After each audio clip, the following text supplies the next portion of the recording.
আসসালামু আলাইকুম রহমতুল্লাহি বারাকাতুহু। আমি সুমন কবিরাজ রয়েছি আপনাদের মাঝে বিভিন্ন আমলিয়া তদবিরাত নিয়ে হাজির হয়ে থাকি। আজকে একটা বিষয় দেখাবো, গুরুত্বপূর্ণ, তো ধৈর্য সহকারে দেখতে থাকুন। বিষয়টা হলো সাপ দিয়ে শত্রুকে মৃত্যুবরণ করা। একটা গোপনীয় আমল। আপনার হাতে দেখতে পাচ্ছেন একটি সাপ রয়েছে। সাপ দিয়ে কীভাবে শত্রুকে মৃত্যুবরণ করাবেন, আসুন সে বিষয়টা জেনে আসি।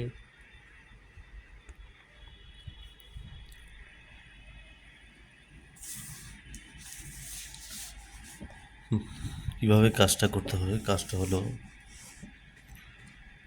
যারা শত্রু জ্বালা অতিষ্ঠ হয়ে গেছেন, যে কোনোভাবে তাকে সামাল দিতে পারতেছেন না, আপনার পারিবারিক, সামাজিক এবং প্রশাসনিকভাবে যখন ফেল করতেছেন, তখন এই প্রযুক্তি তদবিরটি ব্যবহার করতে পারেন। তো এখানে নিয়মটা দেওয়া রয়েছে, পূর্ণিমা রাত্রিতে পূর্ণবয়স্ক সাপের খোসাতে খোলসে এই প্রযুক্ত অঙ্কন করিবে। ওই কবচটি শত্রু বিছানার নিচে রেখে দিবে। শত্রু সব সময় সাপ দেখিবে, ভয় পাইবে, চিল্লাচিল্লি করিবে।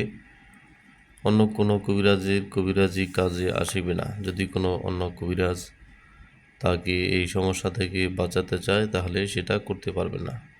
কয়েকদিনের ভিতরে শত্রু মৃত্যুবরণ করিবে।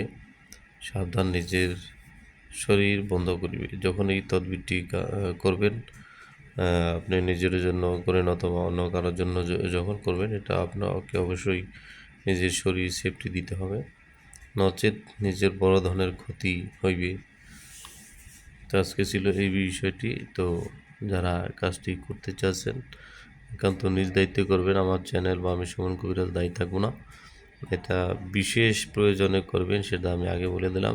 খুব বিশেষ প্রয়োজন ছাড়া এই কাজটি করবেন না। তো প্রজেক্টটি এটা হচ্ছে আপনারা দেখতে পাচ্ছেন, এটা হচ্ছে মিশরি একটি কিতাব। এখানে মিশরের উর্দুতে বিষয়টি লেখা রয়েছে, উর্দুতে। এখানে যেটা রয়েছে এটা উর্দুতে লেখা রয়েছে। তো এই ছিল আজকের ভিডিওটি। তো ভালো লাগলে শেয়ার করে সাবস্ক্রাইব করে রাখবেন। পরবর্তী ভিডিও এই ধরনের ভালো ভালো আমল দিলে আপনারা নোটিফিকেশনে পেয়ে যাবেন ইনশাআল্লাহ। তো ভালো লাগে শেয়ার দিয়ে পাশে থাকবেন। আর বিষয়টি যদি বুঝতে না পারেন, অবশ্য নাম্বারে হোয়াটসঅ্যাপ রয়েছে, হোয়াটসঅ্যাপে নক দিবেন, আপনাদেরকে বুঝিয়ে দেওয়া হবে।